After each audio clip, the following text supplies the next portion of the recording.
Thank you, Rich.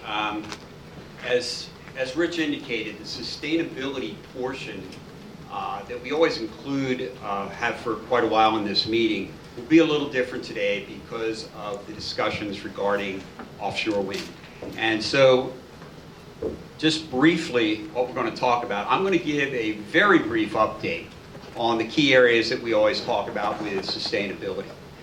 But the primary focus is going to be regarding the offshore wind project. Now, one thing a little bit different, I don't know, some of you may have participated directly or by Zoom. There was a big informational session that was done in November of last year for Ocean City. And that meeting was about 3 hours, of which 45 minutes or so was presentation and the rest was Q&A. That is something that we attempted to do, but scheduling precluded us from being able to do that. We tried to do it in May, and we tried to do it again for October 1st, but that didn't work out. And so the decision of our board was to start today to provide some information. Now, as Rich pointed out, unfortunately, we can't also today go through with the Q&A portion. But we're going to start that, getting some information out. One of the things we're going to do a little differently, and this was our decision, is to try to provide some context for the ocean wind project by talking a little bit about the overall energy plan from the state of New Jersey. Because I think this is important to help you understand why we're making changes and why those changes are important. So that's what we're going to talk about today. So let me start with our update. Water conservation, I always say, is our easiest challenge, but one that I've been disappointed personally in the past that we haven't been doing better. The borough did put in a new watering ordinance, most of which took place this year, but a portion will take place beginning next year. And that's that we'll no longer be using sprinkler heads on the infamous curb to sidewalk. And there's my picture up there because these things are very inefficient. Mostly what you do is water the street, water the sidewalk. This contributes to runoff and doesn't do a good job of watering the grass. So the question becomes, okay, so what do I do instead? So there are several alternatives. One thing that the ordinance does allow for, if you want to water that area, is the use of soakers. Soakers are basically underground.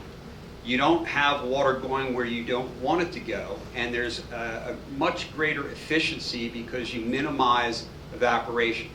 So those that want to continue to do that will need to switch their systems over. Now, I'm not a landscaper, but I'm not sure how you do that without ripping the turf up and putting it back down again, but that's for your landscaper to tell you what to do and how you might be able to do that. So what else could you do other than soakers? What we've been talking about for years, and there were brochures out front, and by the way, this is just not a curb to sidewalk, but your entire landscape or any portion you think of, sustainable plantings. And what we mean by sustainable is that whatever Mother Nature throws at us, or doesn't in the case of rain, these things can exist.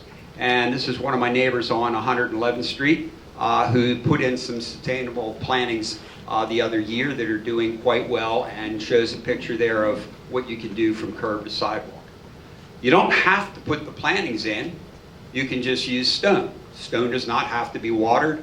They can lay down a protective covering underneath of it to minimize or avoid the presence of weeds. And it comes in every shape, size, color, and so on.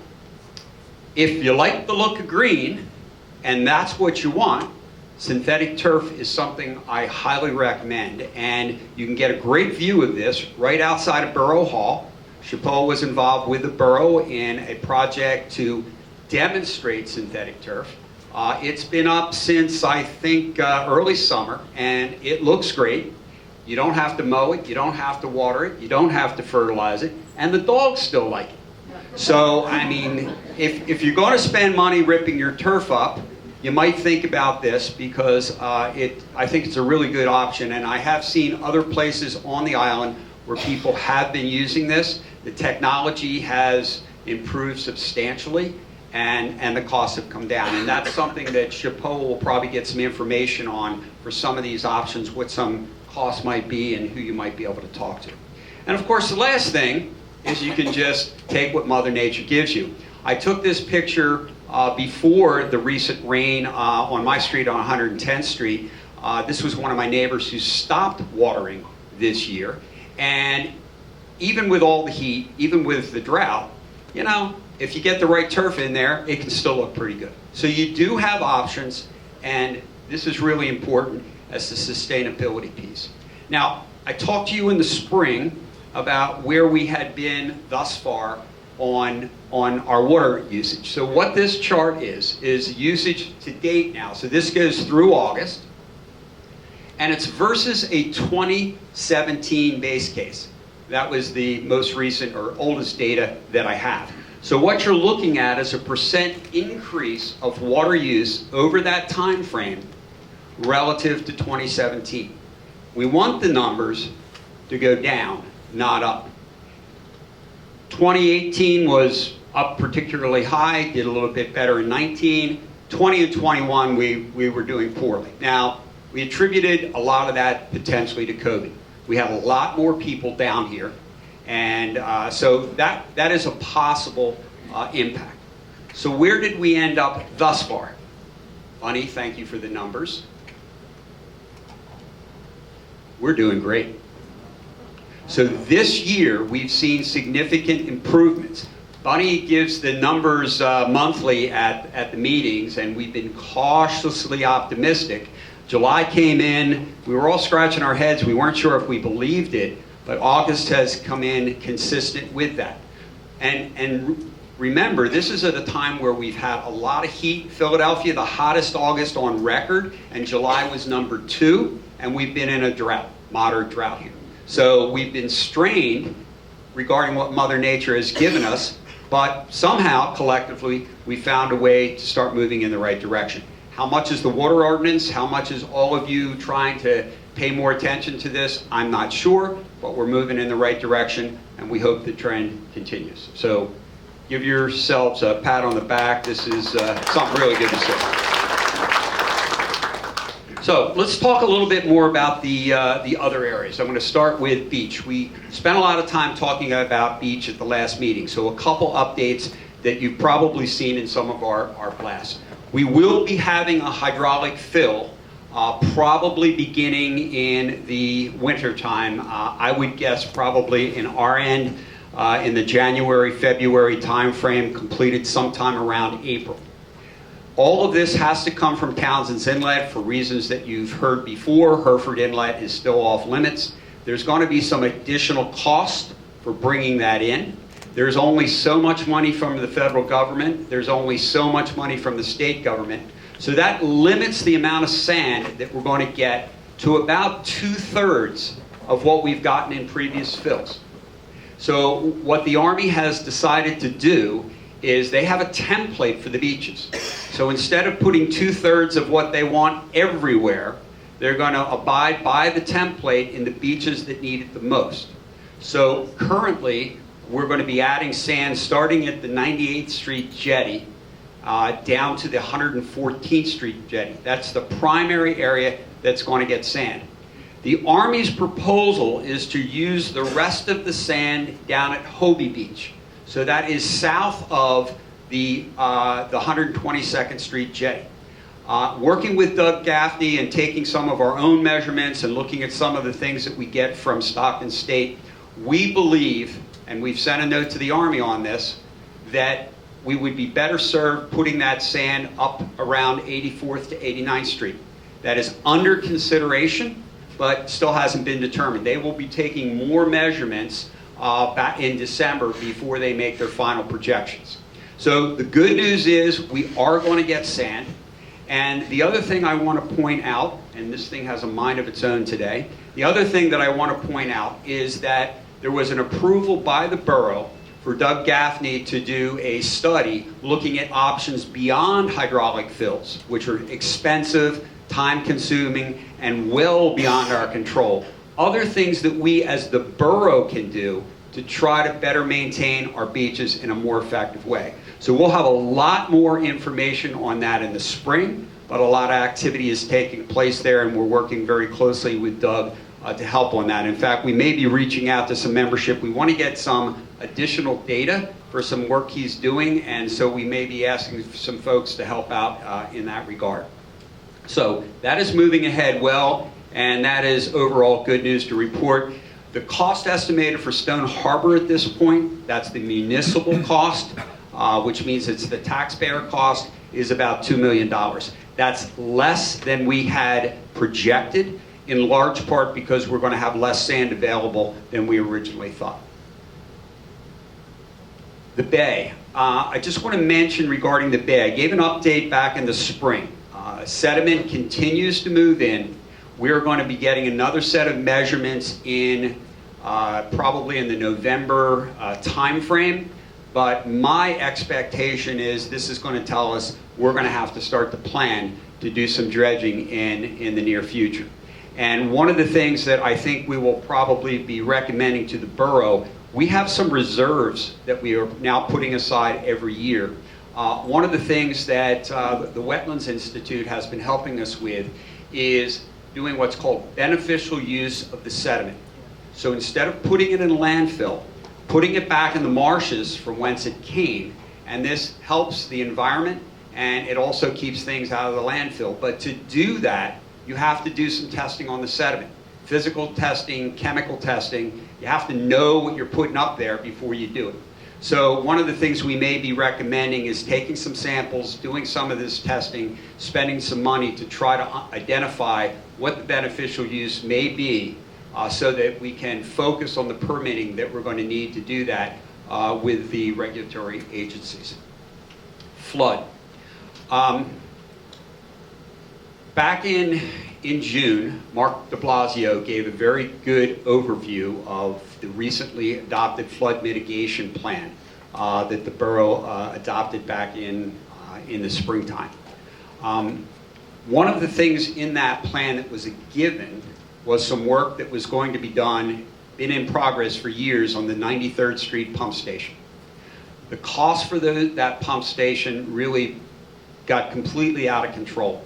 Went from some initial estimates on the order of $3 million to $12 million to north of $19 million by the time we were getting ready to bid. And when I talk about those monies, we're paying the bill for that. So the borough made the decision, we need to step back, we need to reassess, we need to start over. So a committee has put together. The first meeting was a week and a half ago. We have another meeting coming up this Tuesday to assess the overall mitigation needs and try to take a fresh look at this. And I'm happy to report that the borough has decided to include 2 members from SHPOA on that committee. So we will have a seat at the table and help bring your voice into these very important planning sessions. So there will be more to come on that, in particular probably coming out over the winter in our beach blast as we continue to work this forward. Finally, on finance, there's going to be more on this in a session that Tony and Chris have put together. But just to remind you, we put this out in a beach blast. The recent tax increases were not due to changes from the municipality, but some reallocation from the county. So those of you that did not expect your bill to go up, the municipal portion did not, but the county portion did, and that's why you saw some changes. Having said that, SHPOA still believes that with all the monies that we have to spend on things like beach and bay and flood mitigation, that there are going to be substantial increases in the tax basis in the years to come. Hard decisions have to be made, priorities have to be set. The borough cannot do this in a vacuum, needs to hear from you what your concerns are on the financial side, but also on the problems that we're trying to face. So this is very, very important for folks to be engaged in this. So that takes us to the major portion that we want to talk about in sustainability here. So what I want to do is just give a little bit of a preview of why we're talking about offshore wind.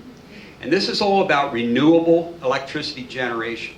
So I just want to very, very briefly talk about the global case for change, what New Jersey has done in responding to that, and then we'll hear about how that has trickled down to specific proposals for our general area. Just a couple quick slides for background. This goes back a very long way, and it takes a lot of time to address the problems we're talking about. We're not just looking at technical challenges. If we were only looking at technical challenges, this would be pretty straightforward. But when you change how you get your energy and deliver your energy, these things are extremely disruptive. So there are social forces, economic forces, political forces, all at play. And all of these things need to be considered. And so these things take time, and the answers are not always obvious. There's a lot of considerations that you have to go through. So all the way back in 1997, the Kyoto Protocol came out. There were 192 parties, think countries, that were members of this Convention on Climate Change. In 2016, look at the time difference, almost 20 years later, major update. That's how long it took. And we're not just talking what New Jersey is going to do, what the United States is going to do. This is a worldwide issue. And so all those things I mentioned, economic, political, etc., are not just for us here. They're global. And so to try to figure out what you're going to do and how you're going to do it, this is very, very complex. So in 2016, the Paris Agreement came out. 196 countries pledged to reduce greenhouse gas emissions. So the key thing was from Kyoto was acknowledging that we have climate change and it's contributing to sea rise and global warming. And there go my slides on their own again. In 2016, the big thing was limiting the amount of warmth that we're going to be seeing globally and setting what that limit is based on the best science that we had at the time. And then how are we going to achieve that? That was the big thing that came out of Paris. And every year, you'll see in the news, COP, it's the Conference of the Parties. The parties are these 190 plus countries that are involved in this. They have conventions where they talk about what are we going to do now, what adjustments do we need to make. And I just want to show you just one slide to point out two things. First of all, I've heard many times, well, why should the US do something, this is really China's fault and this is somebody else's fault until everybody gets on board. If you look at CO2 release normalized to population per capita, the US sticks out like a sore thumb.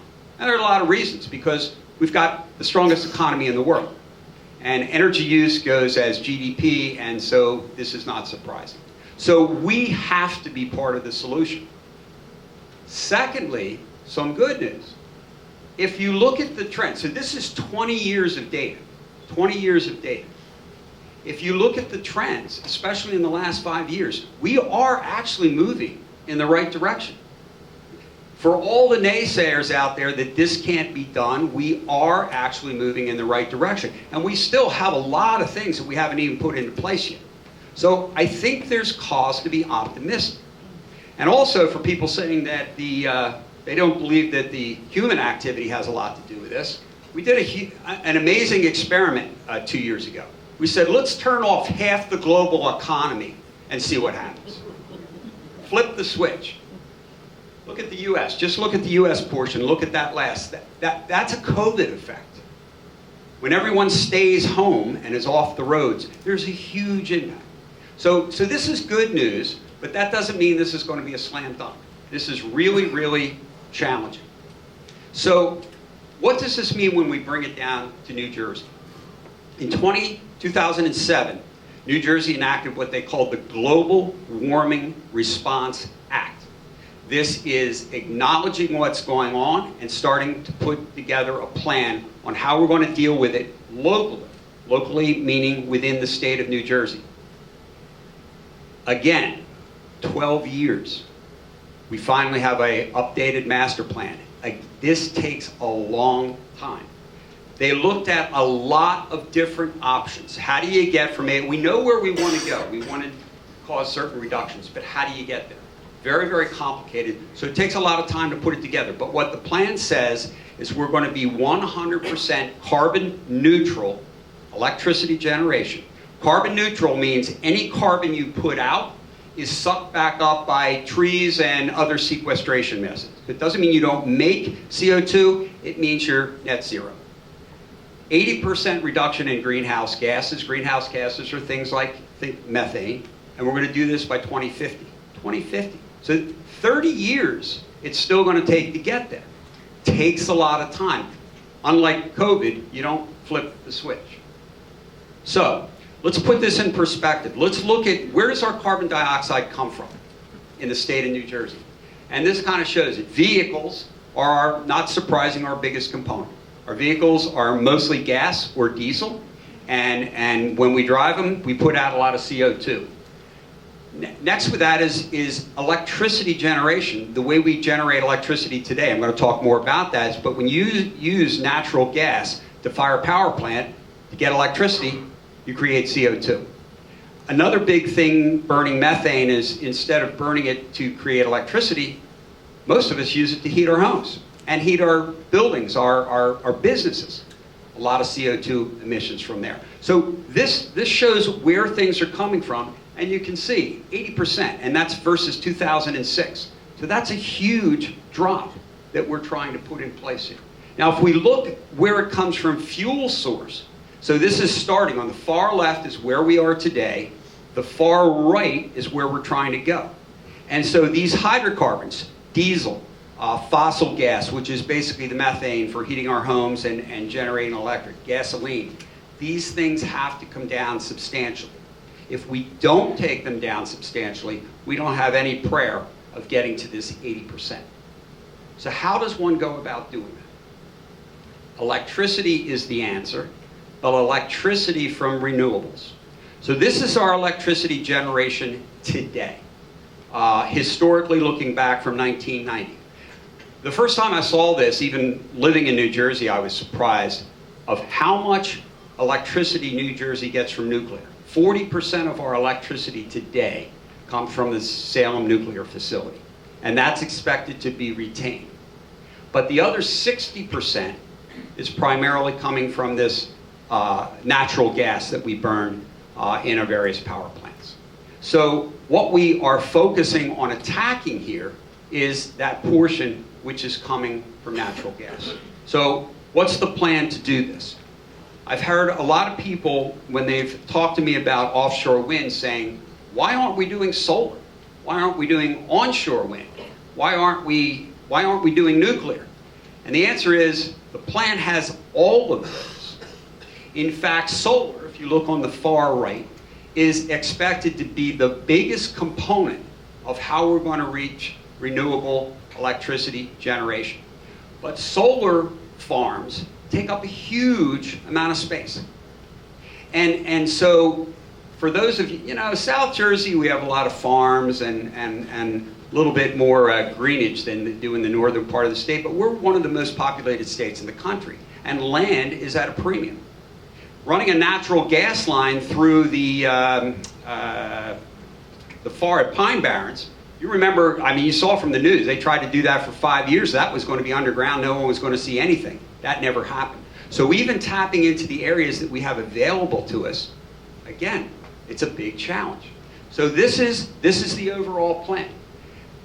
I've also heard, well, why don't we get this from somewhere else? Well, PJM, who basically controls and manages the electric fuel source. PJM is Pennsylvania, Jersey, Maryland, but I think they actually manage about 13 states plus the DC. They actually have, within this plan, is to import wind from outside, or the electricity generated from wind from outside of the state. So if you just look at a summary, overall, the biggest component comes from NJ Solar. The second component, as a single component, is going to be the offshore wind. This is why folks are talking about building wind farms off our shores. It's difficult to put them onshore because we don't have a lot of space. There's also a lot more wind offshore. Solar is going to be a key part of it, and nuclear will be retained. Will it be expanded? To be determined, but you can all imagine how many people would be in this room if I told you we're going to build a nuclear plant back in Cape May Courthouse. So all of these things are a challenge. All of these things are a challenge. And the reason why in this slide electricity demand goes up is that whole thing about going to electricity, going to renewable electricity as a way to bring those CO2 emissions down. So that is the overall plan. So now I want to shift into talking about offshore wind specifically. So Tom has agreed, as Rich said, to join us. He's a longtime South Jersey resident, used to be Chief of Staff for Senator Chris Brown. He's Ørsted's New Jersey Stakeholder Relations Lead, responsible for maintaining open conversations between Ørsted and local residents, such as these folks sitting in the room here today, as well as business, government, etc. So he's going to talk to us about the two projects, one which is very far along, and one which is very, very new, that are in our vicinity. So please welcome me, and a nice welcome for Tom Southern.